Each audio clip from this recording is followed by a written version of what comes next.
माँ चली अमेरिका। निधि का नेचर बचपन से ही शर्मिला था। वो ना ज्यादा लोगों से बात करना पसंद करती और ना ही ज्यादा मिलना जुलना।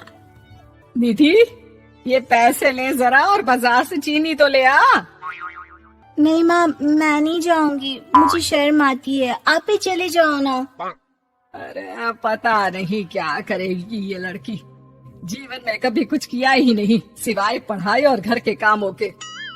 इसकी शादी भी आसपास ही कहीं करवा दो, दूर जाकर इसका गुजारा कैसे होगा। निधि सुनती सबकी, समझती भी, लेकिन चुप करके रह जाती। एक दिन पिता के दोस्त अपने परिवार के साथ निधि के घर खाने पर आते हैं। उनकी बेटी बहुत ही स्मार्ट होती है। निधि बेटा, वीणा के साथ बात करो, देखो अंकल की बेटी भी आई है उनके साथ। निधि वीणा के साथ वहीं बैठ जाती है। चलो ना अंदर चलते हैं, यहाँ कहाँ बड़े लोगों के बीच बैठे।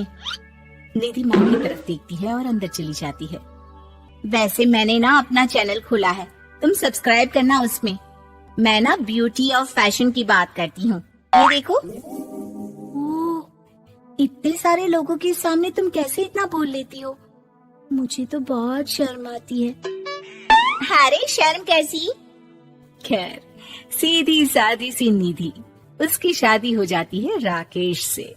राकेश एक स्मार्ट लड़का था, उसे घूमना फिरना पसंद था, लेकिन निधि का शर्मिला व्यवहार वो समझ जाता है। अरे निधि, घर से बाहर क्यों नहीं निकलती? लोगों से मिला जुला करो, तभी तो पता चलेगा ना कि दुनिया कैसी है। क्या करना है पता करके? शादी से पहले पापा और अब आप, ठीक है ना? मुझे ज्यादा दुनियादारी में नहीं पड़ना। निधि की जिंदगी ठीक ठाक चल रही थी। उसके 2 लड़के होते हैं, दोनों को वो पढ़ाती लिखाती, उनका ख्याल रखती। निधि, 25 साल हो गए शादी को, दोनों बच्चे सेटल हैं। हम लोगों ने शहर में 2 मकान भी ले लिए। दोनों की शादी खुद का पता ही नहीं चला कैसे उड़ गया। हाँ, ये तो है। मैं खुश हूँ, जिम्मेदारियाँ आती रही, मैं निभाती रही, और क्या चाहिए।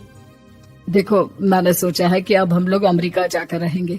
यहाँ की जिंदगी तो जी ली, वैसे मुझे वहाँ बहुत अच्छी नौकरी मिल रही है। मैं कैसे चलूंगी? मुझे वहाँ का कुछ नहीं पता। आप तो जानते हैं ना कि मैं घर से बाहर ही कम निकलती हूँ। अरे तो क्या हुआ, वहाँ भी घर में ही रहना है ना, मैं हूँ ना, नौकरी करूँगा। निधि मान जाती है और पति के साथ अमेरिका चली जाती है।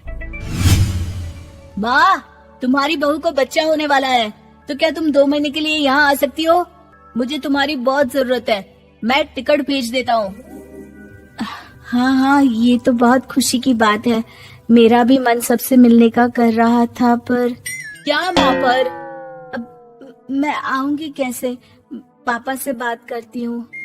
देखो माँ, प्लीज बहाना मत बनाना, तुम जानती हो ना इस वक्त में मैं किसी पर भरोसा नहीं कर सकता हूँ। निधि पति को सारी बात बताती है। क्या आप भी चलेंगे? निधि, आने जाने में बड़ा खर्च हो जाएगा, ऊपर से मुझे यहाँ छुट्टी नहीं मिलेगी। बहू पर वक्त ऐसा है कि तुमको तो जाना ही पड़ेगा। मैं अकेले दुकान तक तो नहीं जा पाती, इतनी दूर भारत कैसे जाऊंगी? मुझसे नहीं होगा। लेकिन सबके कहने पर निधि को जाना ही पड़ता है। एयरपोर्ट में घबराई निधि एक मुसाफिर से कहती है, मैं ना भारत जा रही हूँ, दिल्ली जाने वाली फ्लाइट। सब मिलकर निधि की मदद करते हैं और फाइनली निधि भारत पहुंच जाती है, जहां बेटा उन्हें घर ले आता है।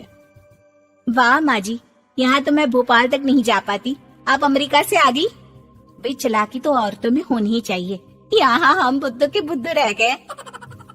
निधि इतनी दूर और लंबा सफर करके थक जाती है, वो चुपचाप बैठ जाती है।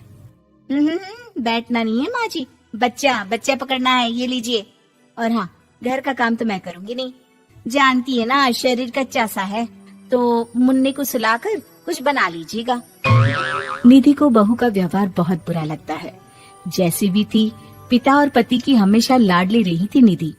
निधि बेटे की तरफ देखती है। माँ, वो काम वाली कोई मिल नहीं रही है ना, मैं देखने की कोशिश तो कर रहा हूँ, जैसे ही मिल जाएगी वो संभाल लेगी सारा काम। अरे कैसी बात कर रहे हो? जब पहले मैंने कहा था कि अमेरिका से इनके टिकट में जो पैसा खर्च कर रहे हो उतने में नौकरानी रख लो, तो नहीं, मेरी बात पर विश्वास नहीं था। कि ना ना कोई मेरे बच्चे को अच्छे से नहीं संभालेगा।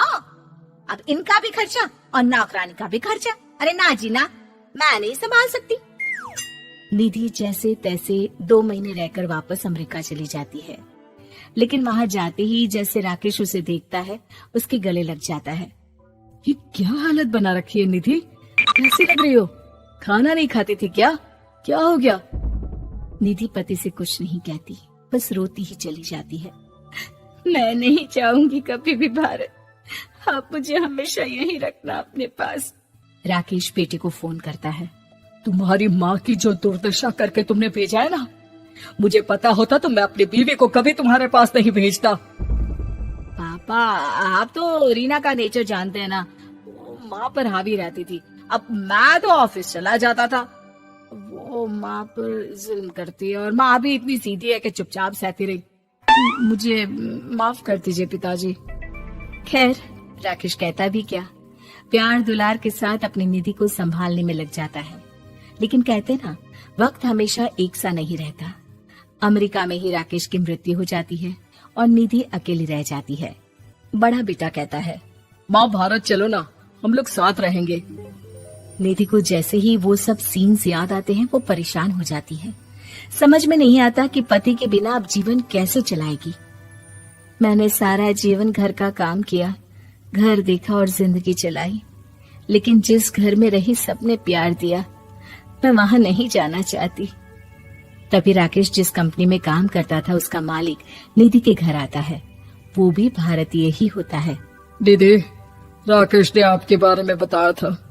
जब से आप भारत से लौटी थी उसे आपकी बहुत चिंता रहती थी, इसलिए उसने मुझसे कहा था कि कभी अगर वो ना रहे तो मैं आपको ये पैसे दे दूं। और हाँ, हम लोगों की कंपनी में आपके लिए नौकरी भी है। निधि पति के पैसे देखकर मन में तसल्ली करती है और नौकरी के लिए हाँ कर देती है। अरे पागल है क्या माँ, कैसे नौकरी करोगी? ये अमेरिका है, दिल्ली नहीं। वहाँ तो तुम घर से निकल भी नहीं पाती थी, यहाँ कैसे? मेरे पति, मेरे पिता मुझे खुश देखना चाहते थे।